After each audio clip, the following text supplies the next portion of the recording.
Hello everyone, I am Xerix, Lord Sentinel, and welcome back to Century of Economy 2020. When we left off, the nefarious Blood Islands had appeared on the map, each laden with silver treasures. The islands have extreme consequences for exploring them, and after the 11 rounds of resource values have passed, they will sink back into the ocean. Now, on to the action! The Spanish are the first to explore a Blood Island. The Paradoja made land at the island first, but it was explored by the Annunciada. The Spanish found some delightful silver goodies. The effects of the Blood Island come into play as it moves El Pastel away from the Annunciada and takes the Paradoja with it. When the island stops moving, the Paradoja has been thrown across a reef, but has not been damaged. Spanish gunships part to let the Muerte Rapida dock at the island to explore it. The Spanish grab even more golden goodies, but the island once again moves El Pastel away from the Muerte Rapida, sending Intermediaro into a tailspin. La Monarca makes land at the island behind the hidden cove. El Pulpo is not far behind with Blood Island expert Julian Ramirez. The Angel Dorado makes contact with the Santissima Trinidad, allowing for the exchange of certain unique treasures between the two ships. Around them, the Concepcion and Luz del Sol head for home, with silver and gold from the lagoon, while a canoe has discovered a buried chest. The Pulpo makes land, where Julian Ramirez makes a terrible discovery in addition to the shiny silver. The Pulpo loses all of her masts, and in exchange, the Spanish may move an opposing ship with the Pulpo's base move. At the American home island, the Amethyst lurches out into the open water. The Spanish waste no time in double-teaming the Amethyst with the Matthias Vespero and Santa Ana, sinking the ship almost instantly. The Americans retaliate, with the Enterprise moving broadside to both ships and eliminating a mast from the Vespero, and 2 from the Santa Ana. The United States lumbers around the island and rams into the Vespero, but fails to eliminate a mast. She also drew broadside to the Voz de Dios and attempted a broadsides attack against the Spanish warship. She failed.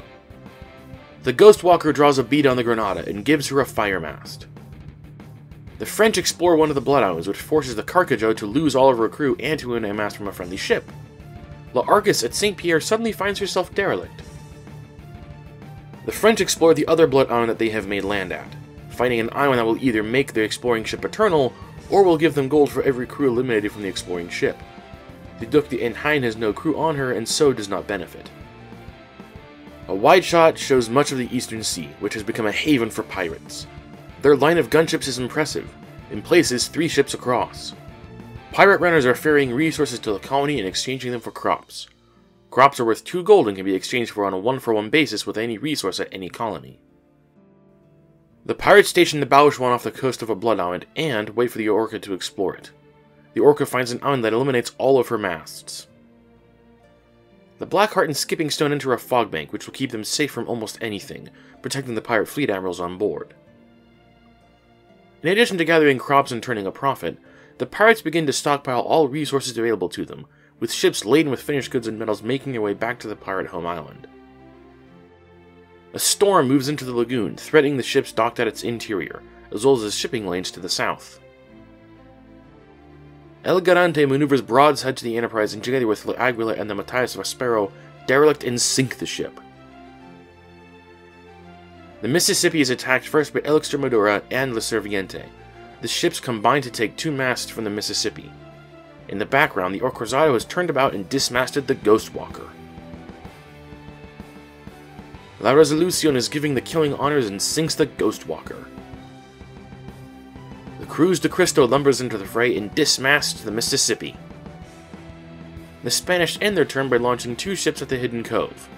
El Viento Enfermo, left, and Volare, right, each with a captain, helmsman, musketeer, cannoneer, and oarsman. The Americans bring the Mississippi home, while the United States connects with a broadsides attack against the Voz de Dios. The Americans are down to just those ships and have a single gold on their home island. The French land the Wasp at the western Blood Island and once again trigger an effect that forces them to eliminate all of a friendly ship's masts. The Coeur de Lion is suddenly derelict at their trading port on the Pathway Island.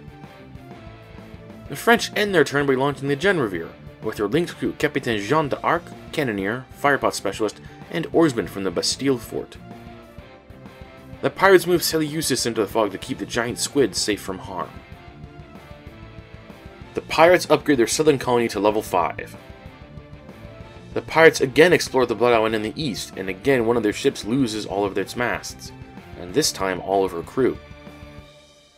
Pirate home waters are congested. Ships are trying to get to the home island, get back to resource islands or colonies, and get to their line of gunships. The storm moves into the waters between the northern and southern sea, threatening the Rampage and Ville de Paris. A wide shot of Voyanui Bay. The Spanish have a commanding presence from this angle, with the Celtic Fury and Shuizi on the centerpieces of their defense. Gold runners go in and out of the whirlpools in the bay, and the colony has been upgraded to level 5. Spanish home waters. A Blood Island appeared just to the west of their home island, and the Spanish have been trying to take advantage. To the north, the Jade Squadron guards a whirlpool in the fortress Castillo de Infanta. El Garante leads the final assault on the Americans, bringing the United States down to one mast standing. The Resolution sails in on her other broadside and dismasts her. The Cruzado sails in hoping for the kill, but misses.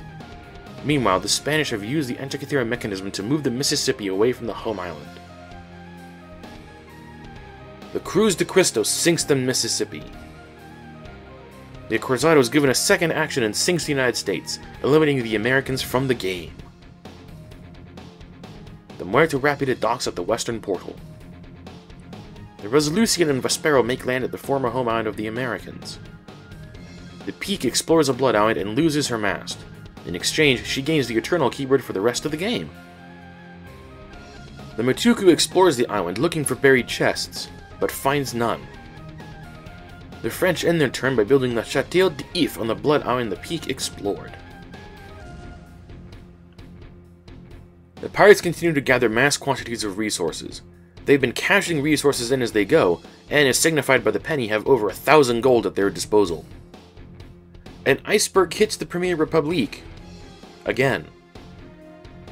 The term previous, the Spanish disembarked all crew on the ships docked at the interior of the lagoon. Their caution was well deserved as the storm moves into the lagoon and takes in La Repulsa, sinking her instantly. The Santissima Trinidad, La Muerte, and the San Cristobal all offload their named crew at the western portal. At the home island, logistics are worked out as various treasures are moved and space is created for ships to dock and unload treasure. The chain of Corsairs is converted to ferry silver from the Blood Island back home. The El Dorado holds most of the silver and is unloading one coin at a time to the Saragossa, where a Silver Explorer and the limited edition version of Dominic Freda can be found. Spanish gold runners move into Voyanui Bay. Like the pirates, the Spanish are stockpiling resources for when they are valuable again. The Buscador joins the Dorado at the head of the chain, bearing her own silver and to help with logistics. Piles of medicine and metals grow on the Spanish home island, as well as a steady flow of gold from the various silver coins unloaded by the Saragossa. The Spanish have been using a fleet action on the ship for several turns now.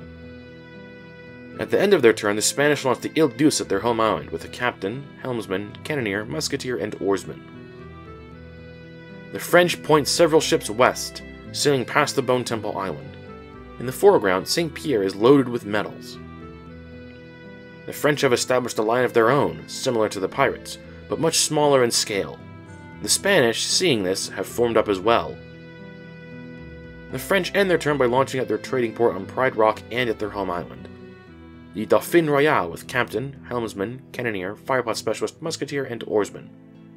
Le Soleil Royale with captain, helmsman, cannoneer, musketeer, firepot specialist, and oarsman.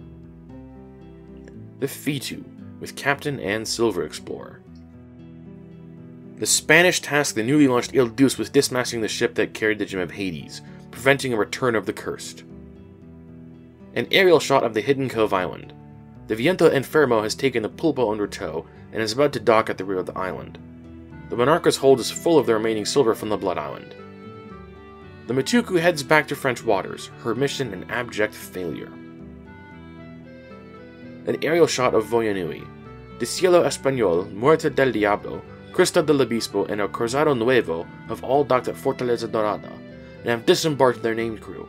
Several ships have docked at Voyanui Beach, while the few Spanish defenders have taken up a more aggressive stance against the pirates.